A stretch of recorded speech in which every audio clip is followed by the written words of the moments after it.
오늘은 요한계시록 47번째 시간입니다. 음녀의 비밀과 어린 양의 승리라는 제목으로 요한계시록 17장 6절 후반부에서 14절까지 전하도록 하겠습니다.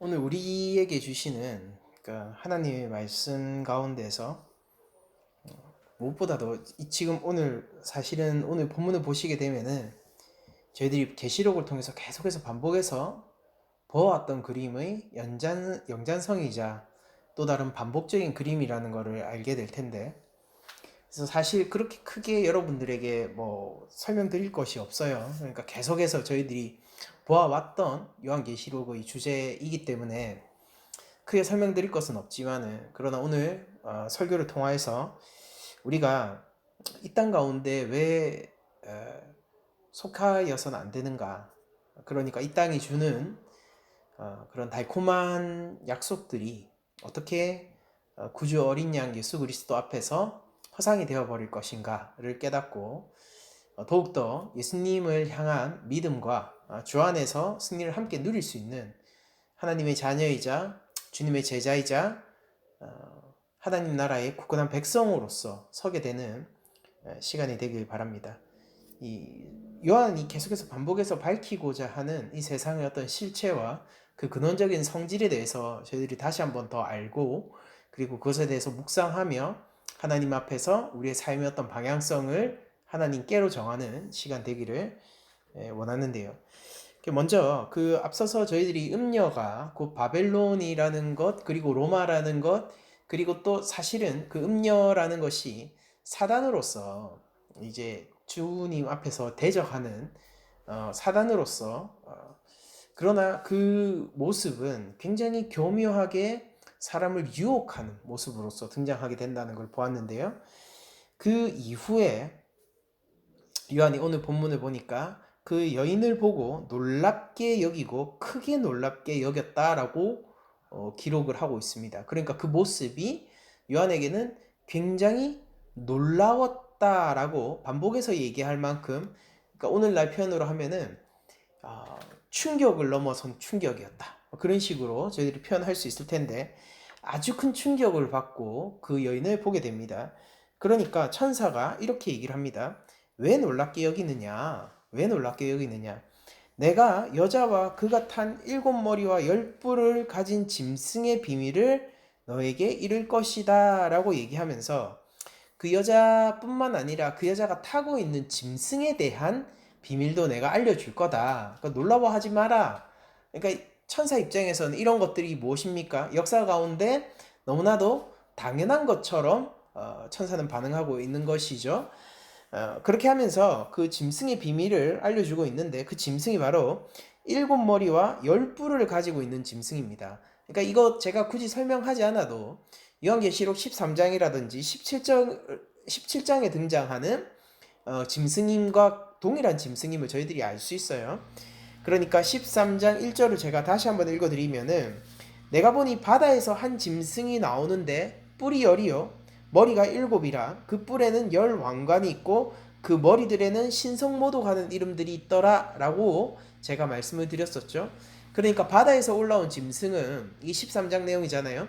12장에 등장했던 그 예수 그리스도를 품은 교회죠. 광야에 있는 교회, 그 역사적인 교회, 그 교회를 위협하려던 붉은 용의 수하이죠.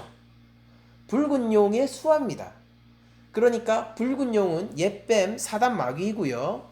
그 수하로서의 바다에서 올라온 짐승은 뭐냐면은 성부 성자 성령 가운데서 이 옛뱀 붉은 용이 성부의 역할을 흉내내고 그것을 베끼고 있다면은 이 바다에서 올라온 짐승, 이 오늘 본문에도 등장하는 7머리와 10뿔을 가지고 있는 이 짐승은 바로 성자 예수 그리스도를 흉내내고 있는 그런 짐승이고, 1차 독자인 요한 공동체, 즉 초대교회에 있어서는 이게 바로 도미티아누스 황제였었습니다. 로마이자 공식적으로 신의 아들이라는 명칭을 가지고 있었던 로마의 황제였고, 그리고 성령을 흉내내고 있던 그 짐승들이 바로 로마의 황제의 그 신성을 주장하고 사람들에게 그것을 믿도록 종용하던 그런 정치적인 세력들, 그리고 사제를 포함한 종교적인 세력들이 바로 성령을 흉내내고 있던 가짜 짐승의 모습이었죠. 그리고 이것이 더 나아가서는 사실은 역사 가운데서 하나님을 향하여서 대적하려고 하는 세상의 수많은 권세와 그 권세들을 옹호하고 그 권세들을 사람들에게 전파하는 다양한 모습과 세력들을 총칭하는 어떤 역사적인 패턴으로서 우리가 그런 짐승의 관계들을 볼 수도 있었고, 이런 모든 것들은 결국 성부, 성자, 성령, 참 하나님이신 그 하나님에게는 미치지 못하는 666이라는 인간의 숫자로 표현되는 한계 있는, 그리고 또한 거짓 우상으로서의 삼일체였다라는 것을 저희들이 살펴본 적이 있죠. 그러니까 오늘 이 나오는 그림이요, 저희들이 이미 여러 번 익숙한 그림이에요. 여러분들 계시록 17장 3절에도 곧 성령으로 나를 데리고 광야로 가니라 내가 보니 여자가 붉은빛 짐승을 탔는데 라고 하면서 붉은빛 짐승을 탄 장면을 보여줍니다. 여기서도 바로 이 여자가 큰 성 바벨론이요, 그리고 사단 마귀라고도 부를 수 있을 거예요. 그런데 그 여자가 붉은빛 짐승을 찾는데 짐승의 몸에는 하나님을 모독하는 이름들이 가득하고, 마치 계시록 13장에 나와 있던 그 머리에 신성모독하는 이름들이 있었던 것처럼 이번엔 그 짐승의 몸에 신성모독하는 이름이 가득하고, 그 붉은 짐승은요 7머리와 10뿔이 있다라고 얘기를 하고 있어요. 그러니까 벌써 이 짐승에 대한 이야기가 세 번째 계시록 안에서는 반복되고 있는 것입니다. 오늘 본문을 보니까 7머리와 10뿔을 가진 짐승을 보여주면서 그 비밀에 대해서 천사가 직접 얘기해주고 있는데, 이렇게 얘기를 하고 있어요. 네가 본 짐승은 전에 있었다가 지금은 없으나 장차 무적행으로부터 올라와 멸망으로 들어갈 자다라고 얘기를 하고 있어요. 그러니까 이 짐승에 대한 표현이 굉장히 독특하다, 그죠? 뭐냐면은 전에는 있었어요. 근데 짐승이 지금은 없대요. 그런데 미래에 무적행에서 다시 올라와서 멸망으로 들어갈 거라고 합니다.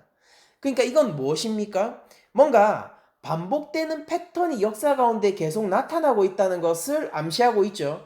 여러분들, 우리가 앞선 그림들을 통해서 이 짐승은 사실은 지금 현재 요한 및 요한 공동체, 초대교회를 박해하고 있는 로마 황제를 중심으로 한 로마 제국이라고 저희들이 알고 있잖아요.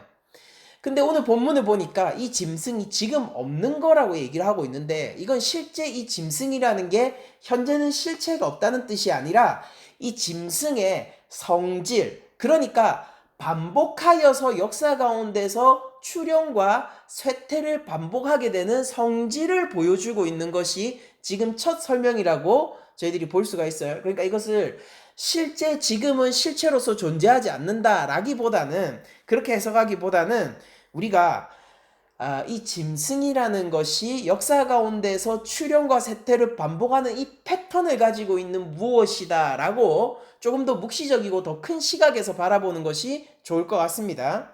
그러니까 이 사단을 따르고 사단을 태우고, 즉 사단을 높이고요, 하나님을 대적하는 세력 가운데 포함되어서 사람들을 그 하나님을 대적하는 세력으로 계속해서 밀어놓고 끌어들이는 그런 권세를 가진 무언가 있잖아요. 권세를 가진 왕, 권세를 가진 지도자, 아주 큰 영향력을 가진 사람들. 그러니까 제가 생각했을 때 오늘날 왕들이 거의 누구냐면요, 우리들이 잘 알고 있는 슈퍼스타들이 오히려 옛날 왕들의 영향력을 지금은 가지고 있는 것 같아요. 그러니까 각 국가의 어떤 지도자나 대통령들이 이 일반 사람들에게 미치는 영향력보다요, 물론 정치적 영향력은 굉장히 강력한 것이지만 그것보다 우리의 어떤 정신세계라든지 사상에 직접적인 영향을 주는 것은 이 TV라든지 아니면 영화라든지 이런 가수 활동을 통해서 영향력을 끼치고 있는 슈퍼스타들이 그런 경우가 더 많은 것 같습니다.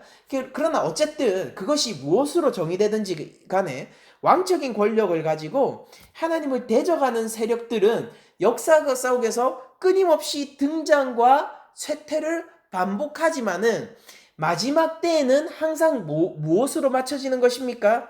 무적행으로부터 올라왔기 때문에 무적행으로 다시 들어가게 되는 멸망으로 맞춰지게 된다라는 거고, 이거는 사실은 계시록 13장에 이미 한번 얘기를 한 거죠. 무적행에서 올라와서 다시 거기로 떨어지게 되는, 돌아가게 되는 그 짐승의 모습으로 이미 얘기했던 것을 다시 한번 오늘 본문에서 반복하고 있는 것이라고 할 수 있습니다. 그래서 그 짐승이 지금은 없으나, 전에 있었다가 지금은 없으나 장차 무적행에서 올라와 멸망으로 들어갈 거다라고 얘기를 하는데, 땅에 사는 자들로서 창세 이후로, 그러니까 땅에 사는 자들 중에서, 그러니까 땅에 속한 자들이 원래는 무엇입니까? 계시록 앞에서 뭘로 쓰였어요?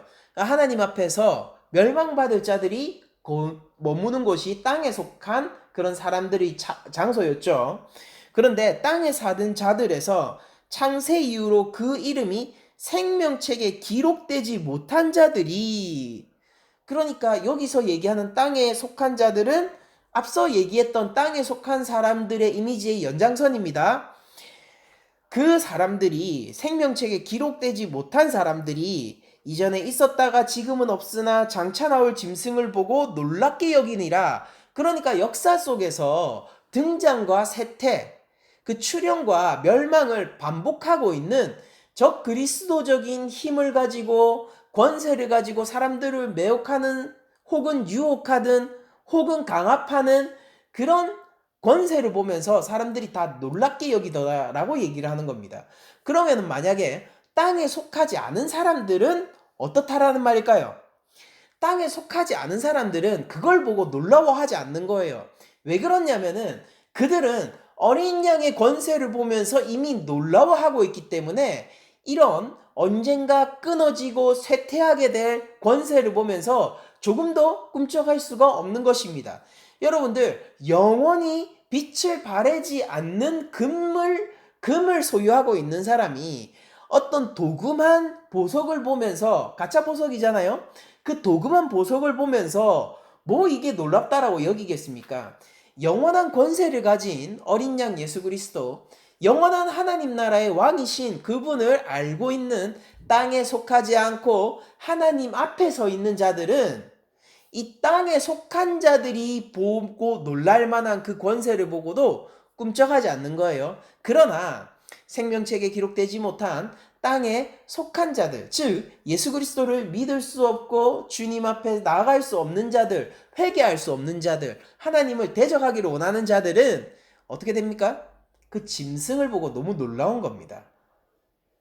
여러분들, 실제 도금한 금, 그리고 정말로 존재하고 있는 금, 그 둘을 놓고 보면은 도금한 금이 더 반짝인다라고 얘기를 합니다. 반짝반짝거려요. 왜냐면은 그거는 가짜 금이기 때문에 사람들의 눈에 시선을 한 번에 끌 만큼 반짝여야지 되는 거죠. 그래서 그 도금한 금이 가짜 금이 최초에는 더 반짝이지만은, 그러나 시간이 지나면은 그 칠이 벗겨지고 얼룩덜룩 볼품 없어지게 되고, 처음에는 가짜 금보다 반짝이지 않고, 어떻게 보면은 진짜 금임에도 불구하고 가짜 금보다 덜 금 같은 그 금은 시간이 지나도 영원히 쇠퇴하지 않고 영원히 변질되지 않는다는 것을 저희들이 알고 있듯이, 바로 하나님의 나라를 알고 예수 그리스도를 아는 사람들은 이 영원한 권세를 바라보고 영원한 예수 그리스도를 바라보면서 이 땅에서 놀라워하는 것들에 대해서 요동치 않게 되는 것입니다. 그리고 그렇기 때문에 이 땅에 속한 자들, 즉 진짜를 알아볼 눈이 없는 자들은 어떻게 되는 것이죠? 진짜 금을 포기하고 더 반짝이는 것처럼 보이고 더 영원할 것처럼 보이는 가짜 권세, 사단의 권세, 하나님을 대적하는 그 길로 내달리게 되는 것이죠. 여러분들 생각해 보세요. 우리가 예수님을 믿는 믿음을 소유해야 된다라고 얘기하는 것과 지금 당장 평생 여러분들이 죽을 때까지 먹고 써도 모자람이 없는 그 돈을 준다라고 누군가가 얘기를 한다면은 대부분의 사람들은 무엇을 선택하겠습니까? 예수님을 믿는 믿음을 선택하겠어요? 아니면은 내 평생이 보장되어지는 그 돈을 선택하겠습니까? 사실 많은 사람들이 평생을 전혀 걱정 없이 살 수 있는 거액을 아마 선택을 할 거라는 거죠. 그건 왜 그러냐면 그게 더 반짝이는 것처럼 보여서잖아요. 그게 가치가 있는 것처럼 보여서잖아요. 그런데 여러분들 그게 아무리 거액의 돈이라 하더라도요. 내 자손이 쓰고 남을 만큼 혹은 나의 자손과 자손에 이어서 그게 쓰고 남을 만큼 거액의 돈이라 하더라도 그것은 언젠가 다함이 있는 것이고 영원과 영생을 보장할 수는 없는 것이죠. 그러나 예수님을 믿는 믿음이라는 것은 영원한 권세, 심지어 하나님 아버지의 창고가 곧 우리의 창고가 되는 그런 놀라운 부유까지 사실은 포함하고 있는 거지 않습니까? 근데 여러분들 이게 어떤 게 더 금 같아 보이냔 말이죠. 우리들이 봤을 때. 저는 걱정이 뭐냐면은 이 의심인데요. 의심이 뭐냐면은 교회를 나오고 예수님을 믿는다라고 하는 사람들 가운데서도 이런 질문을 하면은 사실 예수님을 믿는 믿음보다 이 거액의 돈, 그게 얼마가 됐던 거액의 돈을 선택할 사람들도 있지 않을까라는 의심 때문에 좀 두렵습니다. 교회 안에서도 그렇다면은 여러분들 교회 안에서도 이런 두려움이 제가 느껴지고 교회 안에서도 그쪽으로 시선을 돌려 영원한 보물 대신 예수 그리스도를 믿는 믿음 대신에 이 세상의 보물인 돈을 쫓아가는 사람들이 있을 거라고 예상이 된다면은 여러분들 세상 사람들은 뭐 말할 것도 없죠. 이거 비교할 것도 없죠. 그러나 시간이 지나게 되면은 언젠간 도금이 벗겨지고 얼룩덜룩해지고 보기 싫게 되지만은 이 진짜 금은 갈수록 그 가치가 변하지 않고 오히려 반짝이게 되는 그런 현실을 우리가 영적인 세계 그리고 묵시적 세계에서 확인하게 될 것이라는 겁니다. 그래서 우리들은 짐승을 보고 놀랍게 여기는 그들과 같지 않고 어차피 역사 속에서 출현하고 쇠퇴하고 나타났다가 사라지고 이것을 반복할 그 어떤 세력들을 추종하지 않고 영원한 역사의 주관자 되신 하나님을 바라보며 우리의 구주 되신 예수님을 쫓아가야겠다 이렇게 말씀을 드립니다.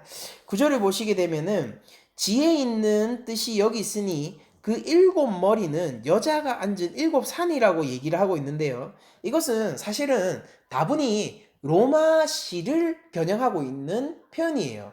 그러니까 로마 제국의 중심 수도가 어딥니까? 로마시죠. 그 로마시가 일곱 언덕 위에 세워져 있었습니다. 그래서 1차 독자들은 일곱 머리는 일곱 여자가 앉은 일곱 산이다. 여자가 앉아있는 일곱 산이다 라고 얘기를 할 때 이 여자가 짐승 위에 앉아있는 그림이 곧 여자가 이 음녀죠. 음녀가 일곱 산 위에 앉아있는 그림이다 라고 알려주는 재차 확인해주는 그런 구절로 보였을 거란 말이죠. 그러면은 1차 독자의 시점에서 일곱 산이라고 얘기하는 것은 당연히 그때의 상식으로 로마 제국의 수도인 로마시를 얘기하는 거고 로마시에는 누가 있는 겁니까? 로마 황제가 지금 있는 거예요. 로마 황제가 있는 겁니다. 그래서 이 일곱 머리는요, 여자가 앉은 일곱 산이다. 즉, 일곱 머리, 이 짐승은 지금 현재 로마의 황제를 얘기하는 거다. 혹은 로마를 가리키는 거다. 라고 확인시켜주는 구절이라고 할 수 있어요. 그리고 이건 더 나아가서 로마적인 성향을 가지고 있는, 즉, 큰 성 바벨론의 성향을 가지고 있는 모든 역사에서 등장했다 소멸을 반복하는 이 모든 세력들 위에 여자가 앉아있다라는 해석까지 확장이 가능할 것 같아요. 그러니까 오늘날에도 일곱 산 위에 여자가 앉아있느냐? 즉 사단이 이 세상의 권세를 잡고 이 세상의 권세를 사단이 잡고 그것을 나누어 주면서 그 사단의 길을 쫓고 하나님 대적의 길을 쫓는 권세자들이 이 오늘날에도 있느냐라고 하면은 그 말은 예스죠. 그러니까 이 구절은 오늘날에도 유효한 거죠. 일곱 머리는 여자가 앉은 일곱 산이다. 이 모습은 여전히 오늘날에도 유효하다. 그냥 우리 단순하게 생각하면 이렇게 이런 거예요. 그러니까 지금도 우리가 공중권세가 사단이 잡고 있다라는 얘기를 많이 하잖아요. 그냥 그 얘기를 하는 겁니다. 자, 그러면서 이 일곱 왕에 대해서 조금 더 디테일하게 얘기를 해주는데 이것도 어려울 게 없습니다. 한번 보죠. 10절에 보면 또 일곱 왕이라 다섯 왕은 죄송합니다. 10절에 보면 또 일곱 왕이라 다섯은 망하였고 하나는 있고 다른 하나는 아직 이르지 아니하였으나 이르면 반드시 잠시 동안 머물 것이다 라고 얘기를 하는데 여러분들 이건 역시 어떤 관점에서 봐야 되냐면 이 짐승이 뭡니까? 짐승이 그냥 역사 가운데서 등장과 소멸을 반복하다가 마지막 때가 되면 어떻게 되는 거예요? 그들이 무저갱에서 올라왔던 것처럼 멸망으로 무저갱으로 돌아가는 그 패턴을 반복할 거다라는 것을 보여줬잖아요. 그러면은 여기서 일곱 왕을 이 일곱 머리에 빗대어서 얘기하고 있는데 이 일곱 왕이라는 것은 역사 동안에 등장하는 하나님 대적의 세력으로서의 권세자 왕들을 통칭해서 하는 말이에요. 뭐 어떤 사람들은 어떤 학자들은 이 앞선 다섯 이미 사라진 다섯이 고대 바벨론, 아수르, 그 다음에 신바벨론, 메데바사, 헬라 이런 제국들을 가리키는 거고 지금 잠시간 있는 이 여섯 번째가 로마 제국 그리고 나머지 일곱 번째가 미래에 등장할 적그리스도의 제국으로 본다 그런 식으로도 얘기하는데 그리고 또 어떤 학자들은 이 일곱 왕이라는 것이 실제 로마의 이 왕들을 가리키고 있고 현재 그 도미티아누스 황제가 여섯 번째 왕이고 이후에 또 그리스도인들을 박해할 일곱째 왕들에 대한 예언이다 이런 식으로 보는 관점이 있는데 사실은 이런 분분한 그런 의견들 속에서 우리들이 뭔가를 확정하기보다는 확실한 건 뭐냐면은 이 역사 가운데에서 요한에게 천사가 알려주고 있는 관점은 뭐냐면은 이 묵시적 상황에서 바라보는 이 역사 가운데에서 이미 오랜 시간 동안 하나님을 대적하는 왕적인 세력들이 있었다. 제국의 세력들이 있었다. 그게 다섯이에요. 그리고 현재도 그게 진행 중이고 이 로마가 무너지고 나서도 어떻다라는 겁니까? 향후에 지속적으로 이 출현과 소멸을 반복할 그 패턴이 이어질 거다라는 현재 진행형. 그러나 참으로 많이 지나왔다. 이것을 보여주는 그런 편이라고 할 수가 있습니다.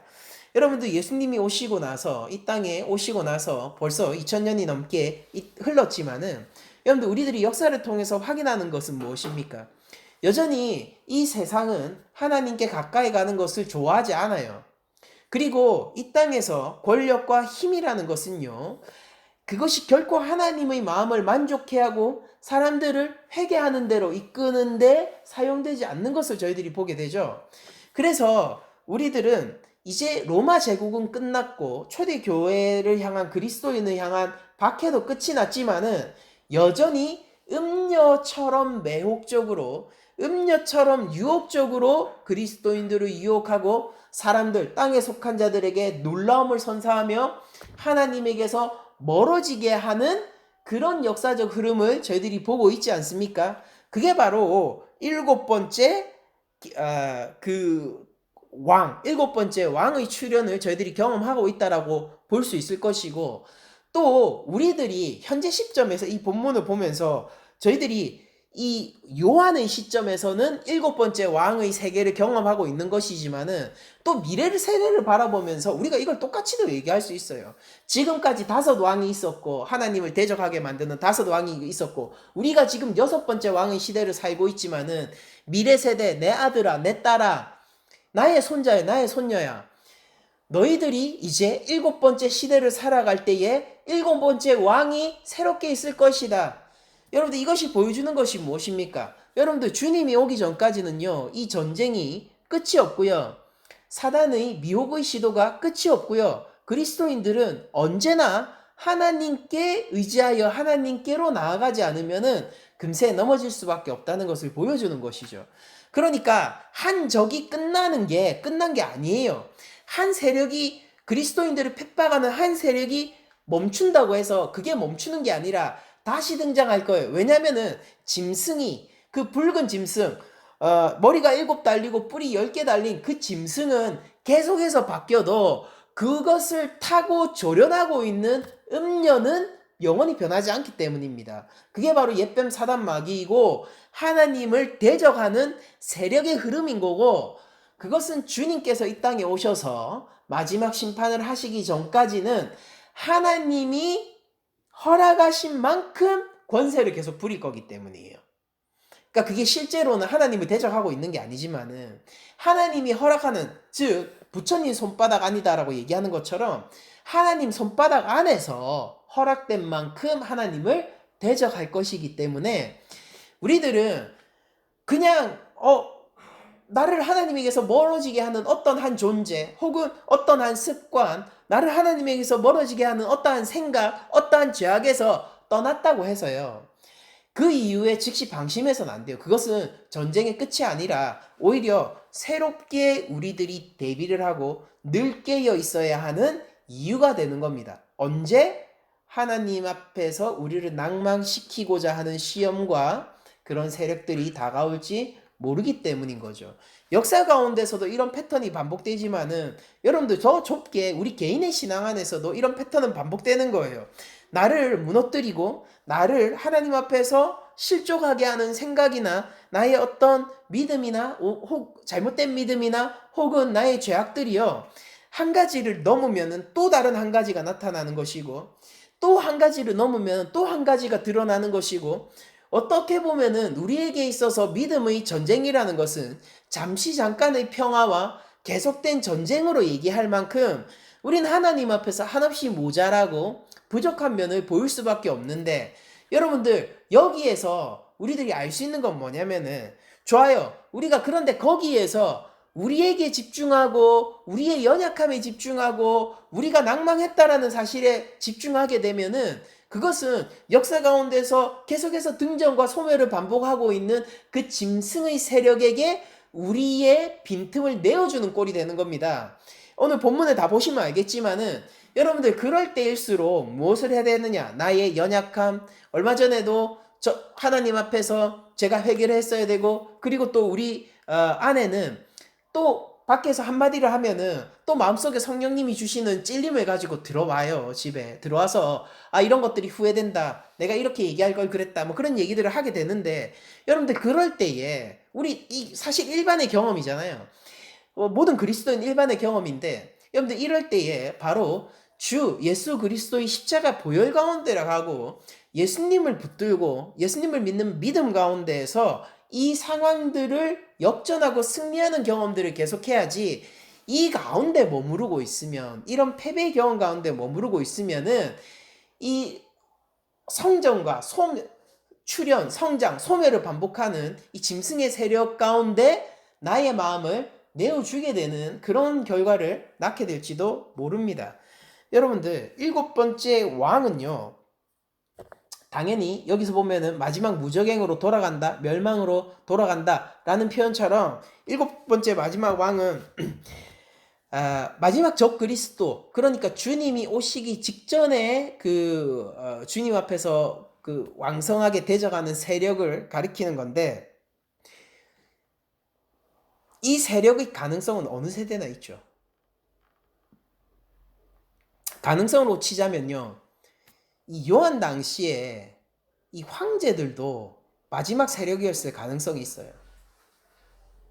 그리고 오늘날 우리가 살아가는 이 세상 속에서 하나님으로부터 우리를 멀게 하는 여러 가지 세상적인 관점이라든지 말씀에 위배되어서 하나님을 미워하게 되는 여러 가지 세상적인 시선들, 그리고 우리 삶에 전해져 오는 어떤 세상적인 권력들의 도전들, 이런 것들을 보면서 이게 마지막 왕일 가능성도 있잖아요. 그렇지 않습니까? 주님 언제 오실지 모른단 말이에요. 이게 우리들이 가지고 있는 종말론이잖아요. 그러면은 지금 주께서 올 수 있는 이 마지막 세대를 살아가고 있다라면은 이 적그리스도적인 세력 역시 마지막 세력이 될 수 있습니다. 그 마지막 세력이 될 수 있다라는 것을 생각하고 마지막 세력이라는 것에 대해서 저희들이 촉각을 곤두세우고 살아가서 하나님이 주시는 힘과 능력으로 주님이 주님 안에서 믿음을 지키는 그런 어떤 각오와 힘 같은 것들이 필요하다라는 것입니다. 그러니까 이걸 보면서 우리가 아직 마지막 때에 누가 오면은 그때 멸망이 될 거야. 마지막 때에 거대한 적그리스도가 뭐 등장하게 되고 그런 것들을 우리들이 확인하게 되면은 주님이 오실 거야. 그런 게 아니라 지금 언제든지 주님이 오실 수 있다라는 것은 뭐냐면은 지금 이 세력도 마지막 적그리스도의 세력이 되기에 충분할 만큼 악하다는 것을 생각하셔야 돼요. 지금도 충분히 하나님을 대적하고 있다는 것을 우리들이 알아야 됩니다. 지금 이 세계가, 이 세상이 하나님을 떠나 있는 것은 하나님이 심판하시기에 충분할 만큼 이미 떠나 있어요. 그러니까 이런 것들을 생각하면서 우리가 어떤 미래에 뭐 적그리스도가 왔을 때 그걸 알아보게 되면 주님이 온다 뭐 이런 생각을 가지는 게 아니라 충분한 악의 세계, 지금도 충분히 하나님을 떠나 있는 이 세계를 바라보면서 마지막 시대를 살아가고 그렇게 주님이 지금 오실 수 있다라는 감각처럼 지금 이 세대가 마지막 적그리스도의 세대다라는 그런 심각성으로 믿음을 지키고 세상을 거부할 수 있는 여러분들이 되시기를 축복드립니다. 그러면서 이 본문을 계속 보도록 하죠. 11절을 보게 되면은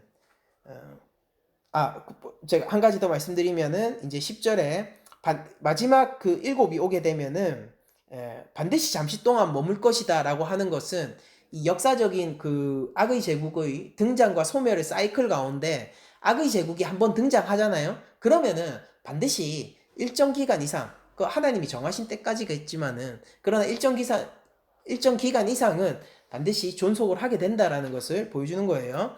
자, 11절. 전에 있었다가 지금 없어진 짐승은 8째 왕이니 7 중에 속한 자라 그가 멸망으로 들어가리라 라고 얘기를 합니다. 여러분들 근데 이거 뭡니까? 이거 8절에 있었던 거랑 굉장히 이 문장의 구조가 비슷하죠.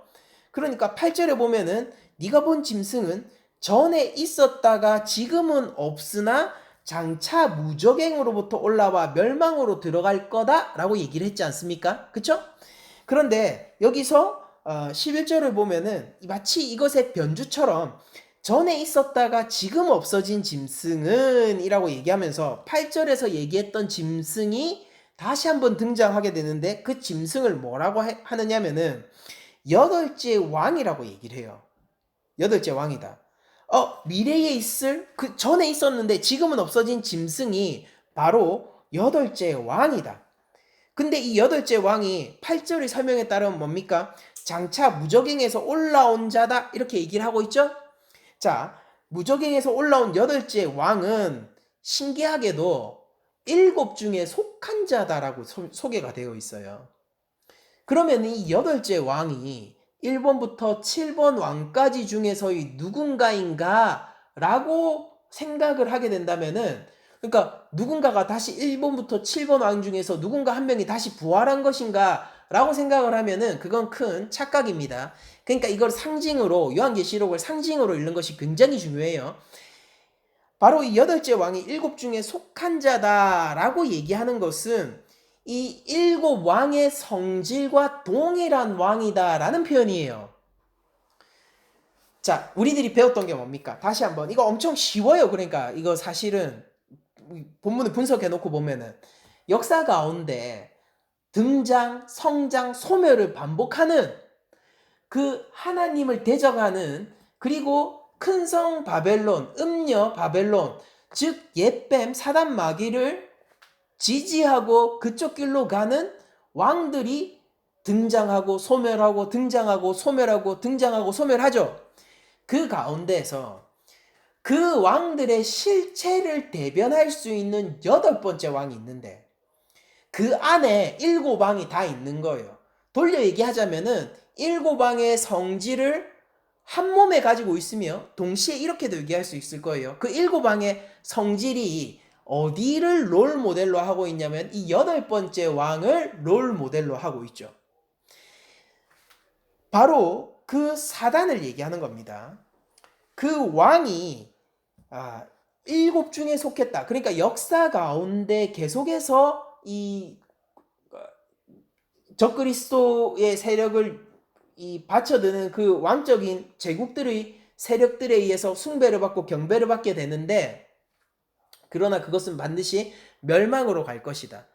여러분들, 제가 예전에 그거 설교한 거 기억나세요? 이 여인과 붉은 짐승이 이렇게 타고 있을 때 그게 마치 그리스도와 교회의 1차화처럼 그 짐승과 이 사단의 일체화와 같은 모습을 그려내기 위해서 붉은 용의 색깔을 그 짐승에게 부어주고, 이것은 속성적으로나 성질적으로 같은 것을 포함하고 있고 이건 거의 하나다라고 제가 설명해 드린 거 기억나십니까? 그런 것처럼 그때 설명드린 그림이 그냥 오늘 본문에서 또 반복되고 있을 뿐인 겁니다. 여러분들, 이 세상에서 등장하는 무수한 하나님을 떠나고자 하는, 하나님을 대적하고자 하는 세력들은요, 그것이 어떤 방향성을 가지고 어떤 식으로 등장해서 어떤 식으로 멸망하고 소멸해 가든지 그 모양과 양태는 다양할 수 있을지언정 그 본질적인 성격, 그 본질적인 색깔은 바로 8번째 왕, 즉 그 음녀와 같은 큰 성 바벨론과 같은 사단의 색채를 공유하고 있는 거란 말이에요. 그래서 멸망으로 들어갈 8번째 왕 역시 무엇이냐면은 7왕과 같은 7왕 안에 속해 있는 자다라고 오늘 본문에서 표현이 되는 것이죠. 자, 그러면서 네가 보던 열불은이라고 얘기하면서 열불에 대해서 천사가 설명을 해줘요. 이것도 알고 나면 엄청 쉽습니다. 열불은 열왕이니 아직 나라를 얻지 못하였으나 라고 얘기하면서 뭡니까? 이 열불이 뭐죠? 미래의 권세를 가지게 될 왕들을 얘기하는 겁니다. 그쵸? 열불은 열왕인데 아직 나라를 얻지 못했어요. 여러분들, 왕인데 나라가 없는 왕이라는 게 말이 됩니까? 이거는 뭘 얘기하느냐면은 미래왕이다라는 거예요. 그런데 왜 열왕이냐면은 특정 10사람을 가리키는 게 아니라 완전수 10을 이용해서 앞으로 등장하게 될 하나님의 대적을 즐거워하고 그리스도인들을 박해하는 것을 즐거워할, 그러니까 그리스도인들을 미혹하여 믿음에서, 주 예수를 믿는 믿음에서 떨어뜨리기를 즐거워할 모든 왕적인 세력을 통칭해서 향후의 나라를 받게 될 열뿔, 열왕이라고 표현을 하는 겁니다. 그러면 이거는 이 열뿔과 열왕은 정확하게 어떤 것과 앞선 본문의 어떤 것의 성질과 똑같은 거죠? 아직 출현하지 않은 7번째 왕 있잖아요. 그 성질과 이 열뿔, 열왕은 동일한 성질을 가지고 있습니다.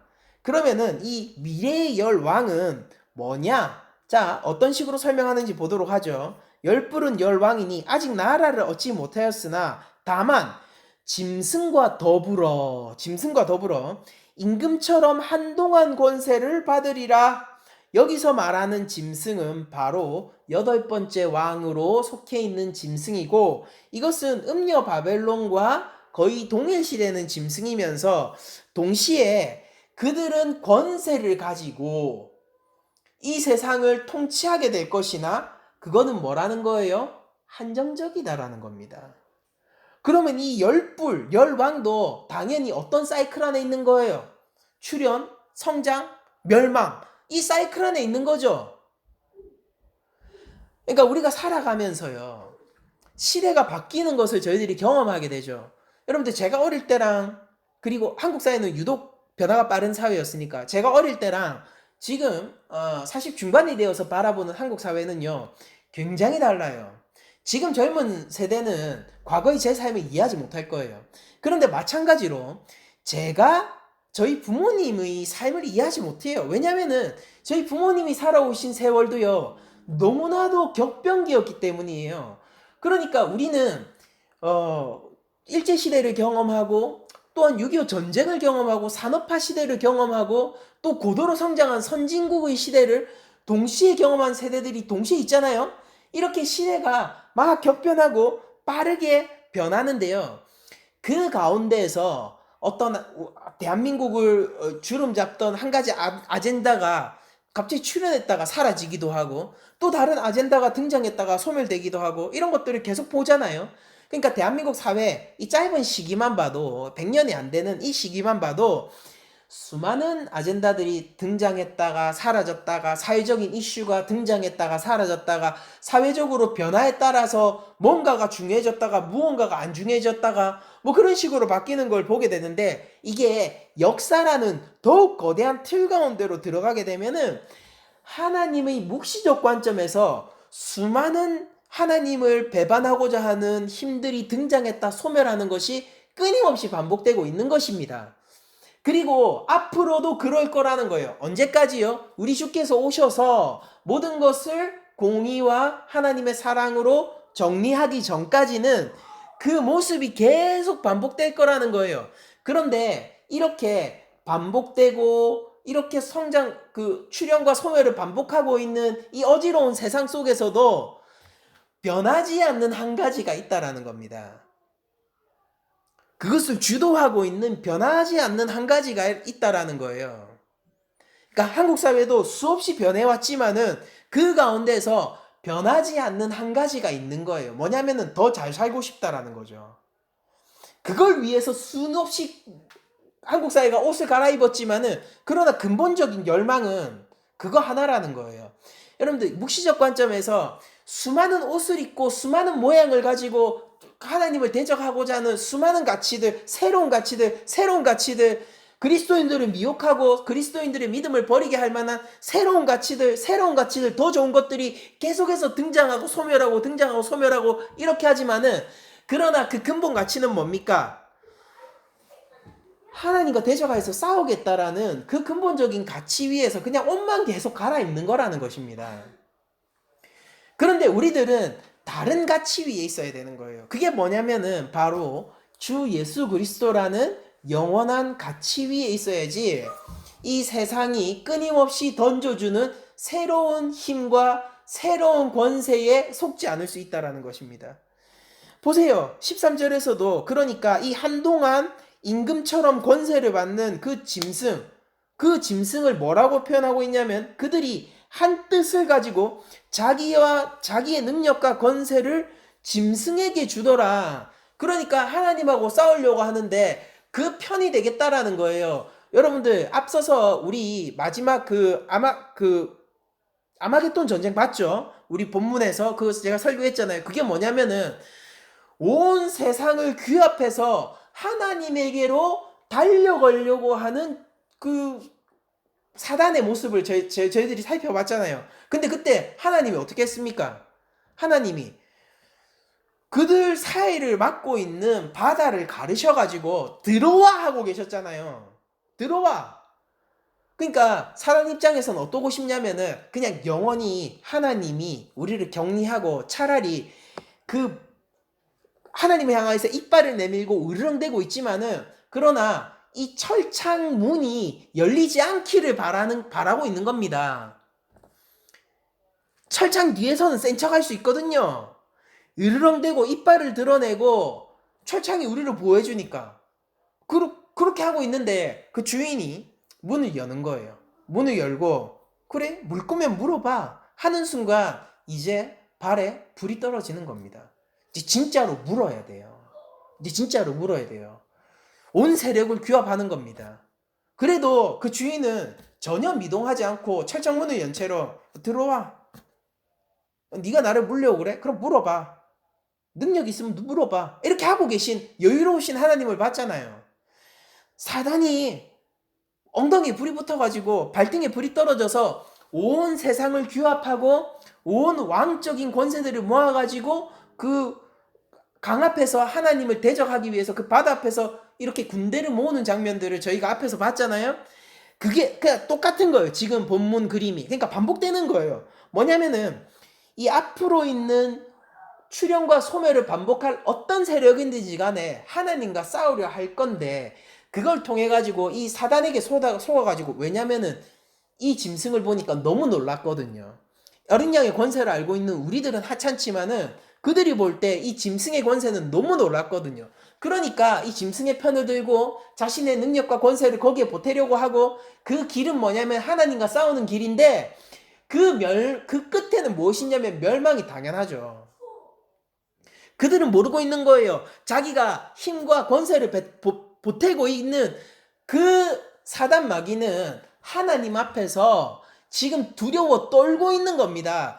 그래서 그들을 모은 거예요. 사단 마귀는 하나님 앞에 생채기 하나도 낼 수 없다는 사실을 알기 때문에 벌벌 떨고 있는 거예요. 그래서 그들을 모았어요. 그런데 정작 사단은 그런데요. 이 모인 그 왕들은 어떻게 생각하느냐면은, 이야, 이 권세를 가지고 이 힘을 가지고 하나님을 무너뜨릴 수 있지 않을까라고 생각을 하고 있다라는 이 어리석은 역사의 반복을 오늘 본문은 보여주고 있는 거죠. 여러분들, 한 뜻을 가지고 자기의 능력과 권세를 왜 짐승에게 주고 있는 거예요? 이 8번째 짐승을 가리키는 거예요. 왜 짐승에게 주고 있는 겁니까? 그게 진짜 힘세 보여서 그런 거예요. 마치 가짜 금이 더 반짝이고 진짜 금처럼 보인다 이 말입니다. 그러나 가짜금이 어떻게 진짜금을 이기겠어요? 가짜금을 금은방에 가지고 가면은 그거 돈으로 안 바꿔주죠. 그러니까 그 가게에서 쫓겨날 겁니다. 진짜 가치를 가지고 돈으로 환상할 수 있는 것은 진짜 금밖에 없는 것이죠. 역사 가운데에서 이 음녀가 타고 있는 짐승은 수없이 교체가 될 것이지만, 그리고 이 음녀는 그 짐승들을 부리는 왕의 노릇을 할 테지만은, 마지막 때에 가면요, 진짜 왕 앞에서 가짜임이 밝혀질 뿐만 아니라 그가 무저갱에서 올라왔으므로 무저갱으로 그냥 돌아가게 되는, 어이없이 허무할 만큼 파멸적인 멸망을 당하게 될 거라는 것입니다. 얼마 전 제 아내가 압도적이다라는 말을 가지고 저한테 얘기를 했어요. 압도적이다라는 것, 하나님이 얼마나 압도적인가. 그러니까 여러분들 생각해 보세요. 하나님이 정말로 압도적이지 않습니까? 그냥 밀어버리시는 거예요. 그러니까 찍소리 할 수 없을 거예요. 근데 그 세력에 힘을 보태고 있는 것은 너무나도 어리석지 않습니까? 여러분들 이빨을 드러내고 멍멍 짖고 있는 쪽이 강해 보일지 모르겠지만은 실제 강한 쪽은 위협하지 않아요. 조용히 노려보고 있는 쪽이 진짜 힘이 있는 쪽입니다.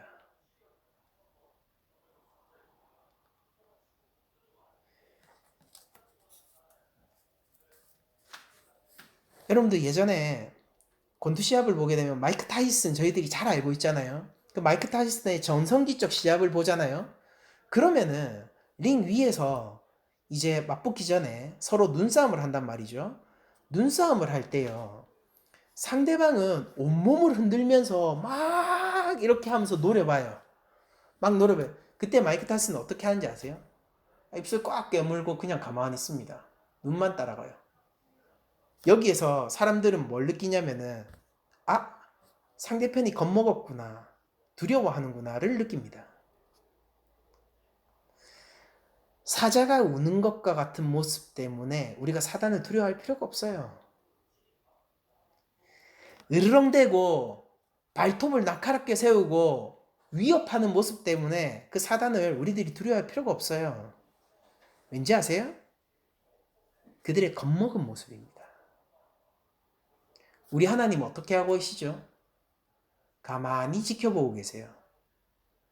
그리고 이 가만히 지켜보시고 있는 이 하나님의 눈빛을 두려워하는 것이 그리스도인입니다. 짖는 사자를 우리가 뭐하러 무서워해요? 그것을 지켜보고 계신 하나님을 두려워해야죠. 발톱을 세우고 철창을 막 끓고 있는 그 호랑이를 우리가 왜 무서워해야 돼요? 그것을 가만히 노려보고 계신 하나님을 두려워해야죠. 힘이 있어 보이는가가 중요한 게 아니라 실제 힘이 있는가가 더 중요한 거 아닙니까? 길에서 시비를 붙을 때도요, 더 약한 사람이 더 많은 욕을 합니다. 그리고 더 강한 쪽은 더 젠틀해요. 여유가 있다는 것이죠. 역사를 보세요. 누가 소란을 피우고 있고 누가 조용하죠? 누가 문제를 만들고 있고 누가 그것을 지켜보고 계십니까? 그러니까 우리가 하나님의 편에 서는 것은 너무나도 당연한 것입니다. 이것을 확증하는 것이 마지막 14절 9절인데, 그들이 어린 양과 더불어 싸우려니와, 그러니까 이 음녀와 짐승은 어떤 것을 위한 세력이라는 거죠? 어린 양에게 전쟁을 걸기 위한 세력입니다. 앞서서 우리 이미 여러 번 봤죠. 오늘 본문 다 아는 그림이에요. 어린 양과 더불어 싸우려니와, 어린 양은 만주의 주시요 만왕의 왕이심으로 그들을 이기실 터이요 또 그와 함께 있는 자들 곧 부르심을 받고 택하심을 받은 진실한 자들도 이기리로다. 아멘.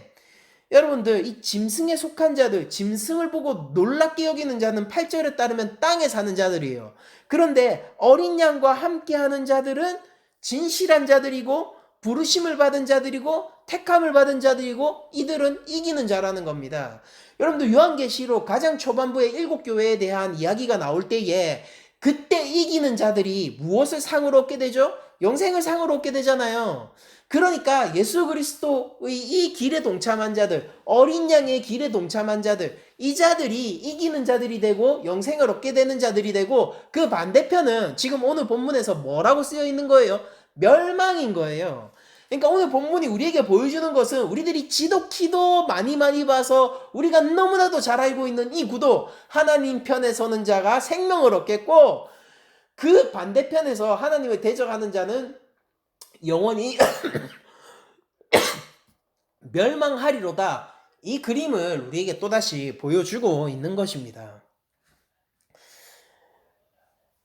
여러분들, 음료와 이 짐승은요 하나입니다. 예수 그리스도와 우리가 하나인 것처럼. 그리고 세상에는 이 두 세력이 있는 거예요. 그리고 어린 양이 이기십니다. 오늘 본문 보면 구조가 되게 독특하지 않아요? 웃기잖아요. 왜냐면은 수많은 왕을 얘기하고 지금 출연했었던 왕, 출연하고 있는 왕, 출연할 왕들에 대해서 얘기하고 8번째 왕에 대해서 얘기하고 10왕에 대해서 얘기하는데, 결국 마지막에 가니까 만왕의 왕 앞에서 모든 게 수포로 돌아가는 장면을 보여주잖아요.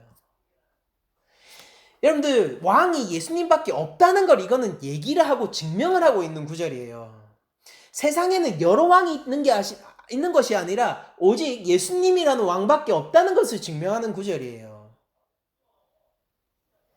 구약에 여호와 하나님 외에 다른 신들의 이름이 나오죠. 바알이 나오고 아세라가 나오고 그 바로 역시 신의 이름입니다.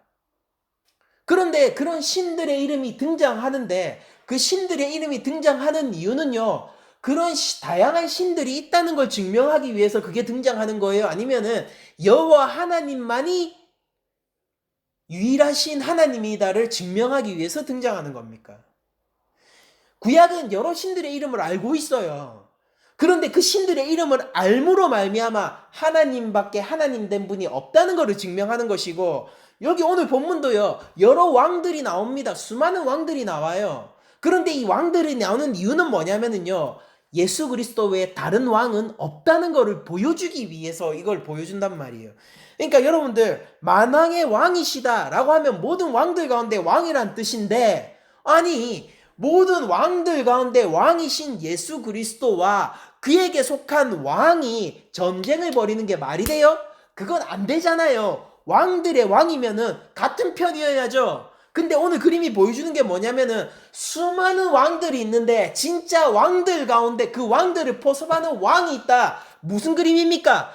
왕은 하나밖에 없는데 지그들이 왕이라고 주장하는 모습을 보여주고 있는 거예요. 그리고 그 왕의 가짜 왕들, 거짓 왕들, 왕 흉내 내는 자들, 그들의 특징이 뭐냐? 유한성이라는 겁니다. 그러나 그들은 끈질기게 잡초처럼 역사 가운데 등장과 소멸을 반복할 거예요. 우리가 그 가운 시점 어딘가에서 하나님보다 센 왕이 있구나, 예수 그리스도보다 센 왕이 있구나라고 느낄지 모릅니다. 요한 공동체는 참으로 그런 세상이었어요.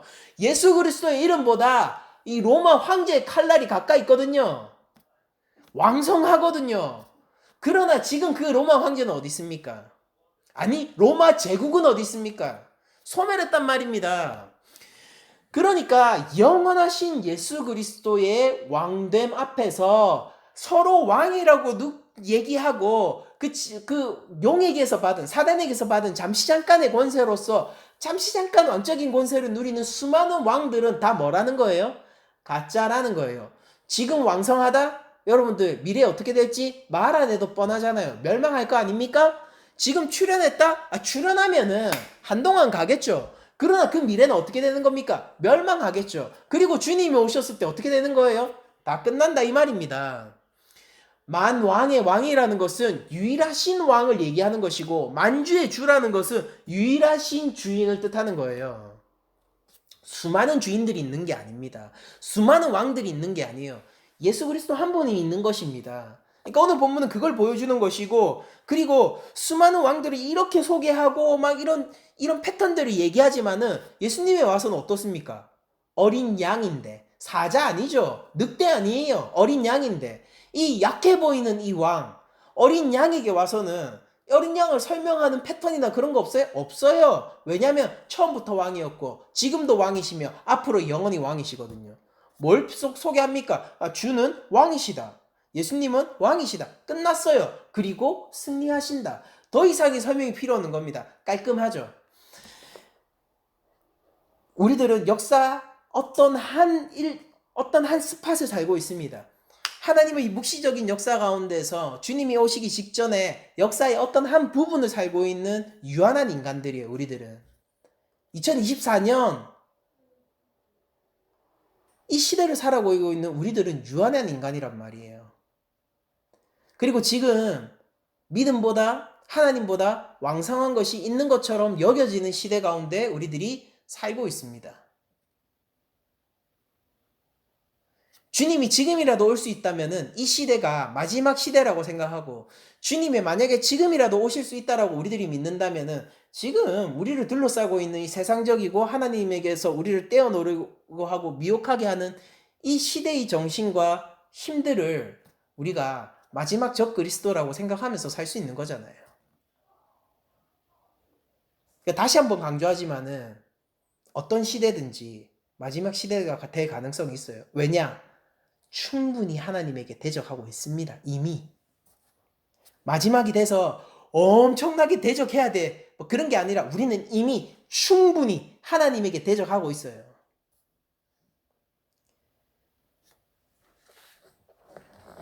그러므로 우리는 어린 양의 승리를 바라보고, 또한 이 어린 양의 승리는 단순히 미래적인 것이 아니라 이미 십자가 위에서 승리하신 과거의 승리이자 현재의 승리이기도 하잖아요. 어린 양의 승리를 바라보며 또한 지금 어린 양의 승리를 품고 가지며 음녀와 짐승의 세계를 뛰쳐나와 하나님을 대적하려는 그 편이 아닌 하나님 말씀 가운데, 그리고 예수 그리스도를 믿는 믿음 가운데 속하여져서 이기는 자가 되시기를 축복드리며 모든 말씀을 마치도록 하겠습니다.